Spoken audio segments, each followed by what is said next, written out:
Bonjour à tous, aujourd'hui on va parler un petit peu du consentement et de medical training et comment faire en sorte que les soins se passent au mieux avec votre chien chez le vétérinaire. Il y a deux possibilités chez le chien pour que les soins se passent bien. Soit on apprend tout simplement un ordre à son chien. Par exemple, moi ce que j'avais utilisé avec le mien c'était le tu restes pour lui faire comprendre que quand il prend cette position là il ne doit plus bouger et dans ces cas là on est dans l'obéissance donc on pose un peu le côté émotion. Soit on travaille ce qu'on appelle une position de consentement. Très souvent on parle de chin rest, c'est-à-dire le fait de poser son menton en fait et de garder cette position là. Donc comment est-ce qu'on va travailler ça? L'idée c'est qu'on va déjà apprendre au chien à prendre la posture, valider cette posture et ensuite on rajoutera du mouvement autour de la posture. Donc pour le chin rest, on a plusieurs possibilités. Soit on lui apprend à poser son menton sur notre main, soit on peut lui apprendre à poser sur le genou, soit sur une serviette. Donc la première chose à faire, c'est qu'on va utiliser le leurre en fait. Je vais simplement mettre ma main et mettre la friandise derrière pour que de lui-même, spontanément, il vienne poser sa tête sur ma main.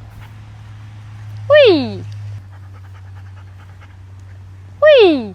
Donc l'idée c'est que vous allez répéter ça le nombre de fois qui sera nécessaire et ensuite ce que vous allez faire c'est que vous allez valider au bout de 1 seconde, 2 secondes, 3 secondes.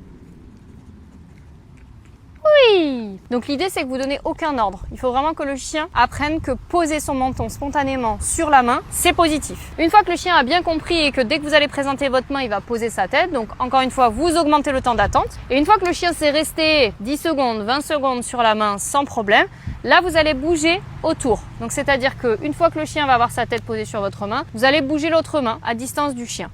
Tant qu'il ne bouge pas sa tête de la main, son menton de la main, vous bougez votre main. D'accord? S'il retire sa tête de votre main, là dans ces cas-là, vous arrêtez tout mouvement. L'idée c'est qu'il comprenne que cette position, tant qu'il la garde, il est consentant, il accepte que vous fassiez des choses sur lui, autour de lui. S'il se retire, ça veut dire que nous on arrête tout. Oui!